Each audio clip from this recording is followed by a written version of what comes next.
তোমার স্বপ্নের কথা তুমি সবাইকে বলবে না, তোমার পরিকল্পনার ভিতরে ঢুকতেও দিবে না সবাইকে।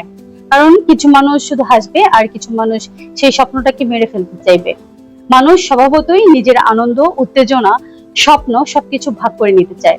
তুমি যখন কিছু ভালো ভাবছো, নতুন কিছু শুরু করতে চাচ্ছ, তখন মনে হবে সবাইকে বলি, বন্ধুদের বলি, আত্মীয়দের বলি, ফেসবুকে একটা স্ট্যাটাস দিই। কিন্তু একটা সত্য কথা শোনো, এই পৃথিবীতে সবাই তোমার মঙ্গল চাইবে না। কেউ তোমার স্বপ্নকে তুচ্ছ ভাববে, কেউ বলবে তুমি পারবে না, আবার কেউ চুপচাপ তোমার পথ আটকে দেওয়ার জন্য অপেক্ষা করবে। তুমি যদি লক্ষ্য করো, সফল মানুষদের একটা বৈশিষ্ট্য থাকে, তারা কাজ করে, কথা নয়। তারা ফলাফল দেখায়, ঘোষণা দেয় না। তারা হেসে যায়, কিন্তু ভিতরে কি পরিকল্পনা করছে সেটা বোঝার কোনো উপায়ই থাকে না। কারণ তারা জানে যত বেশি বলবে তত বেশি প্রতিরোধ আসবে, আর যত গোপন রাখবে তত বেশি সফল হবে। একটা বীজ থেকে যখন গাছ হয়, তার আগে তাকে মাটির নিচে লুকিয়ে থাকতে হয়। খেয়াল করেছো নিশ্চয়?